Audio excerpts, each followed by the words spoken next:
the 15th and 16th century Renaissance. The word Renaissance means rebirth. Immediately then, we have to ask ourselves what had died. From a scholarly point of view, Greco-Roman art, literary, and philosophical styles were gone in Europe after the fall of the Roman Empire.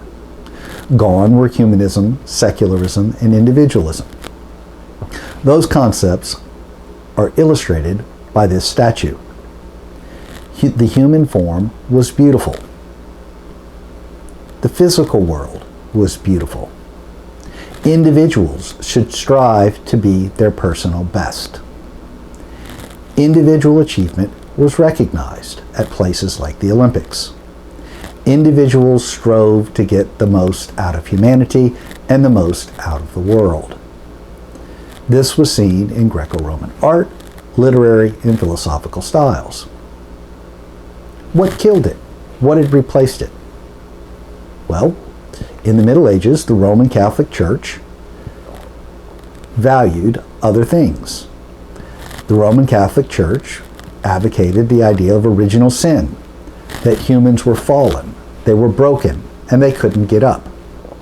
Instead of focusing on the secular world, the Roman Catholic Church promoted the idea of spiritualism, that there was another world or a spiritual side, and that spiritual side was where humans could achieve perfection with the assistance and intervention of God. Instead of focusing on individual achievement, the Catholic Church focused on corporatism, group effort, communal struggle, that human beings would find their place in the world when they joined community. And so these were an opposing or opposite set of values. During the Renaissance period, scholars began to question the Roman Catholic Church. That questioning led then to a search for pre-Christian literature, art, philosophical styles. In that rebirth, European scholars found humanism, secularism, and individualism. They tried to replicate or bring back to life the civilization that had died. The Renaissance itself was triggered by a 14th century crisis. This can be called the waning of the Middle Ages. It's not really a fall, it's not really a break. But during the Middle Ages, during the long 14th century crises, medieval institutions began to break down.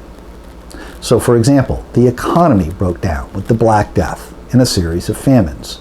It was a long 14th century of death and destruction. There were the 100 Years' Wars, wars between England and France that ravaged what was the Frankish kingdom. This 100 Years' War, like the Black Death, like the famine, brought about death and destruction. Finally, there was the Babylonian captivity. During the 14th century, the Bishop of Rome decided to move his residence from Rome to Avignon on the Rhone River in southern France. This caused a breakup or a schism in the Roman Catholic Church. There was real moral, philosophical, theological angst over this move, because the Bishop of Rome, the successor of Peter, ought to live in Rome, not Avignon. It also caused a political or secular split by pro-French nobles who believed that the papacy should remain in France, and everyone else who wanted the papacy out of France and back to Rome, where it belonged. All of these crises together produced the waning of the Middle Ages, a slow deterioration, an economic deterioration, a political deterioration, a spiritual deterioration. Combined, they brought about the downfall of the Middle Ages.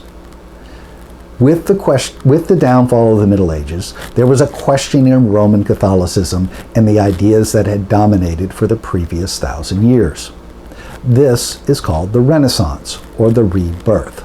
Scholars in Italy first, in the 15th century, began looking for alternatives to Roman Catholic theology. That gradually spread across Europe, particularly Northern and Western Europe. It didn't make much headway into Eastern Europe, where there was a whole different set of priorities. But in Western Europe, starting first in Italy and spreading to the north and to the west, European scholars began to question the validity of Roman Catholic teaching. This started with the Renaissance, the rebirth of Greco-Roman art, literary, and philosophical styles. So we're going to start with a compare and contrast between the medieval and the Greco-Roman zeitgeist, move to Renaissance literature, and end with Renaissance art.